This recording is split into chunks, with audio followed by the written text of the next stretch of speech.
This video will describe how to do stratigraphic modeling using GMS. It's patterned after this PDF called Stratigraphic Modeling Horizons and Solids that's available from the Aquaveo GMS website. So in a previous video to this one, I showed you about a file that looks like this that has information about boreholes and the units and contacts that are identified in a borehole. So this is a borehole, and it has 4 different Z values that identify different materials. This is what this borehole here looks like in graphical form. There are 3 different units, Unit 4, Unit 1, and Unit 2, and there's an upper surface, the ground surface. There's a lithologic contact between Unit 1 and Unit 2 here, and a lithologic contact between Unit 1 and Unit 4, and then the bottom of the borehole. And those are indicated by these elevations and these material IDs. Okay, so in the previous video, we imported that file and then made some cross sections. And what I'm going to do now is take one step further and use that to create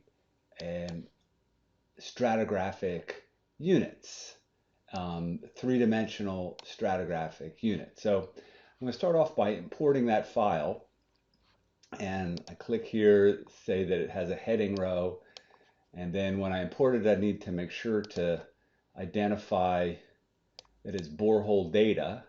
This is the name of the well, the XYZ location of the contact, and then these are the lithologic contacts, or the top or bottom of the hole.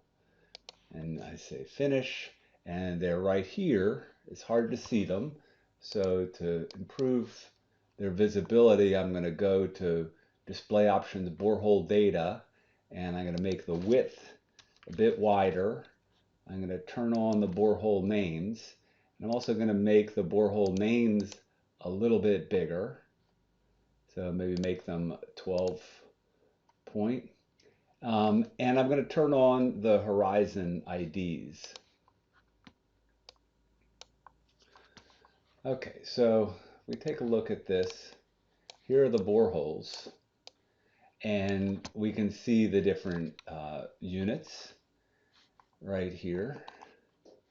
And before we get going, I'm going to go here to the materials, and these are the 3 different materials, and this is the default. So I'm going to call this is sand, and this is clay, and this is silt, and those are identified in the cores that we put into the database. And I'm going to just change the format here a little bit. Let me see, let me try that one. You can change the color and the pattern. So I'm going to change the color like that, and then that's a pattern that's often used for clay. And this one, let's keep that same color and maybe go with that. Okay, so let's go with that for the patterns. And so what we've done now is put this information in about where these different units are. Now, the thing that we're going to do here is to determine stratigraphic units. And these are 3-dimensional units that are identified by intersections with these boreholes. And so what that's going to require is that we correlate the unit that is exposed in one borehole with the same unit in the other borehole. So this will be a little bit different than what we did before. Before, when we're just looking at boreholes, we identify lithologic contacts, but the lithologic contact that we can correlate from one borehole to another will identify a surface that bounds a stratigraphic unit. So we'd call that a stratigraphic contact, or in GMS terms, we'll call it a horizon. And the stratigraphic unit we'll call a solid. So you can see that these are zeros here right now. Well, there they show up only when I'm zoomed out. And so what we need to do is identify the individual horizons that can be correlated between the boreholes.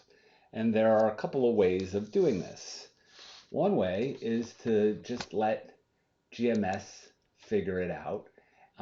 And so there's a capability to go and do auto-assign horizons. So the stratigraphic contact that we correlate in between borehole is a horizon. And we'll go and just try auto-select or auto-correlate, and we'll just use start from scratch. So we'll run that, and it thinks a little bit. And then you can see that, let's look at this one here. Well, it's hard to see it. Hopefully you can see this. It starts with 0 at the bottom, and then 1, 2, 3, and the upper one is 5. So it doesn't show horizon 4 in this particular hole, but you can see that the horizons are numbered, and they start from the bottom and they go up. And you can see there's horizon 4, and it's the contact between this clay and the overlying sand. Okay, so that's our first estimate of how the different units correlate to form three-dimensional bodies or stratigraphic units. Now, what we're going to want to do is form these stratigraphic units into what we'll call solids. And that will be done by correlating and interpolating between these different horizon points to create surfaces that bound the stratigraphic units. And so to do that, we're going to need to know how big of a region that we want to work with. So this is the region that we have. These are the boreholes that we have, and we need to have a tin that identifies the region that we're going to use for the interpolation. So one way that we could do this is to put in a coverage and draw in the tin. What I'm going to do is a little bit different. I'm going to go and open the elevation file. And so this is the topographic surface. And so that you can see that's a tin. And I'm going to use that as the tin to generate the solids. And let's see, I'm going to change the format of that a little bit. So I'm going to go to tins and take the vertices. I'm going to show no vertices, but maybe I'll turn on the faces so I'll have a surface. Okay, so now that we've got that tin in there, we can go and select borehole, and then we go up here to boreholes, and we can select this. So the horizons, those are the points that, or the horizons are identified as points along the borehole. And we're going to convert those points into solids by basically interpolating between the points and forming surfaces that are in fact continuous horizons that bound these solids. So I'm going to select that, and we're going to use boreholes. We're not going to use tins. We're going to hit next. We're not going to use raster catalog. We're going to use the top elevation, this tin, as the primary geometry. This will define the area of the solids. And then we're going to, for the top elevation, we're going to use tin elevation and this thing that's called top elevation, this tin here. The bottom elevation, I selected constant elevation of -40, and then we go next, and these are just the inverse distance weighted, constant. These are just the defaults. So hit OK, and these are the solids over here that were generated, and let's take a look at that. So we can see this wire frame here. I think we want to get a bit of a different display on this, so we go to solid data, and let's go with solid faces there. And there's the geologic model. Okay, so you can see the boreholes, and what we did was identify the contacts and then interpolate between them and identify and basically correlate between them, and then we generate a three-dimensional stratigraphic volume made up of these 4 units. These are called solids. Well, maybe there are 5 of them here. So these are the solids. We can turn them off and on. So let's turn them all off. That's the upper surface here, the top elevation. Turn that off. And then we can turn these on one by one. There's the sand. You can turn that off. There's the clay, underlying silt, sand, another sand, and the underlying silt. Okay, so that's the three-dimensional geometry that we generated by interpolating from these boreholes. So that's pretty good. This will then allow us to identify or to create a three-dimensional groundwater model using this geometry. Okay, but before we get there, what we want to do is take a look at this business of correlating between the boreholes. What we did this time was just let GMS correlate between the boreholes, and it does a pretty good job, but this is a pretty simple system, and in stratigraphic systems where there are more units, we might want to have our own, have the ability to override the correlation that GMS does, or just start from scratch completely and do it ourselves. So the first thing that we'll do is turn off the solids, and then we'll want to reset these horizons here. So the way to do that is to go to the borehole, select the boreholes right here, and then select right there, that's select contacts, and then go to edit, select all.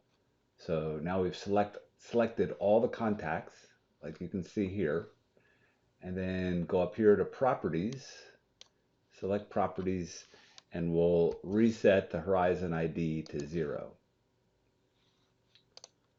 Okay, so now they're all 0.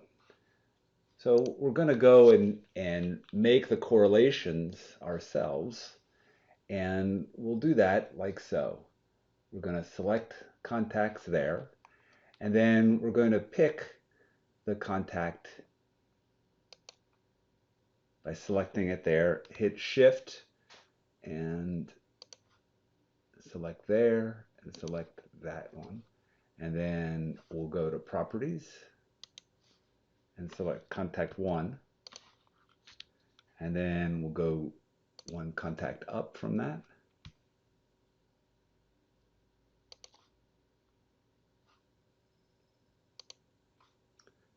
And select the contact overlying that sand, and then right there, see there's a little bit of sand right there.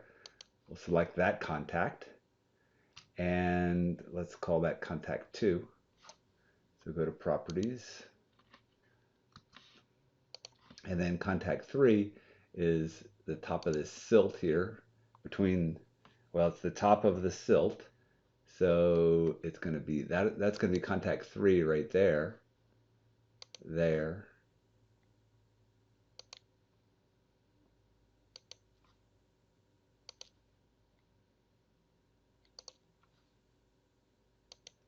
So we're going to call that contact 3. And let's hit properties 3. And then contact 4 is going to be over top of this clay. There, it's not here, it's there, there, there. And it doesn't occur in these other holes. Go to properties, make that contact 4, 4, and then contact 5 will be up at the top. Okay, so this is a bit of a different correlation than what was done automatically. And we identify these, and we set them as horizon 5. And now we've identified all of the horizons. And one of the things we could do at this point is use the borehole editor to check our setup. This gives us easy access to the Z elevations of the lithologic contacts that are used to define the horizons. Here are the horizons, and here are the different materials that are utilized. So we can do that. We can change these as needed. And now we're ready to proceed and make this into a horizon, or make these into solid. So we'll go and use the horizon to solid function. And we'll use the same approach that we used before. We'll have boreholes. We won't use tins. And hit next. We're going to use the top elevation, this tin that we have here, for the primary tin. The top elevation will be the tin surface. And we go with the bottom elevation as -40. And we stick with the defaults for the interpolation method. And then we get the solids in this format, and we'll change the solid display format to see the solid faces. And there we go. So this is the new solids that are generated using the interpolation that we set manually. Now, one of the things that's kind of nice is that we can turn these off and on. So that's convenient. But we also might want to display them in cross-section. Now remember, previously we drew cross-sections between boreholes. And originally, you know, that's all the data that we have, but now we've interpolated between the boreholes, so we can have cross-sections wherever we like. So we'll look at this in plan view, and we'll go to the solids selection here, and we'll go and create cross-sections, and we can draw some cross-section lines here.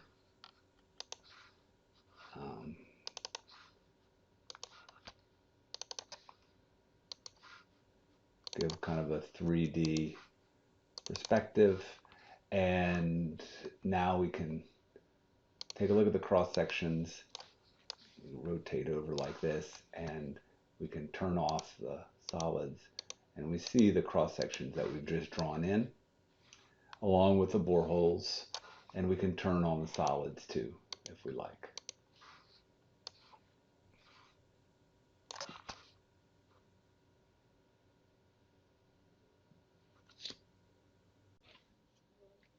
Okay, so that gives us some flexibility on how to generate some solids from borehole data. But another approach we could use is to go back to the boreholes themselves.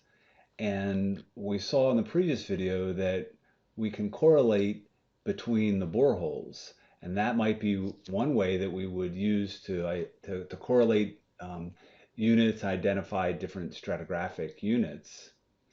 And so we could do that first and then use that correlation to guide the development of the solids. And so here's how we would proceed with that. If we go back to the boreholes here, we go to we're going to create some blank cross sections, and we'll snap to the 10. So there we go. And well, actually, let's first, um, well, right now, let's go ahead and get rid of these horizons. So we're going to go select all and set these equal to a horizon of 0. And the reason we're going to do that is because we want to use the cross sections between the boreholes to establish the correlation, and the correlation will establish the horizons. So we're resetting those, and then we're going to go and auto assign horizons, and we'll start from scratch. So here are the horizons, and then we'll fill in the cross sections based on those horizon IDs.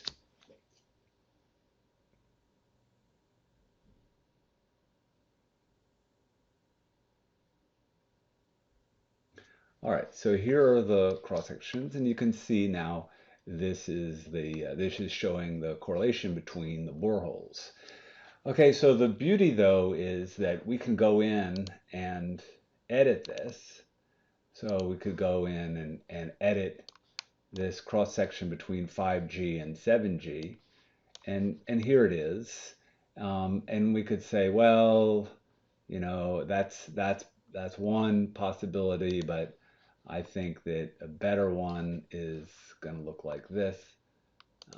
This is just pinching out here, this little sand, and this little sand here is just a stringer. This is a continuous contact, and this clay here is sitting on top of that contact. Okay, so that's a revision of how these units correlate between boreholes. And we set it up like that, and this will appear right here. You can see how it's changed. Okay, so that gives us then the ability to modify. We can also go into the borehole editor and edit the contacts and the horizon IDs. And once we have it set up in terms of correlation as cross sections between boreholes, and it's important that we've done this by identifying the different horizons here. And when we're ready, we can then map the horizons to the solids. And we want to make sure that this box is checked where we're going to use the borehole cross sections. Otherwise, we do it the same as we've done in the past, and we end up with another solids model. And you can see that we've got both solids models here. This one we can check it out. We can turn off the different layers, the different units, and so on. And we can turn everything off and go back and look at our other solids and have now a good bit of versatility in evaluating various different options for the geologic model that we would ultimately use in our groundwater model.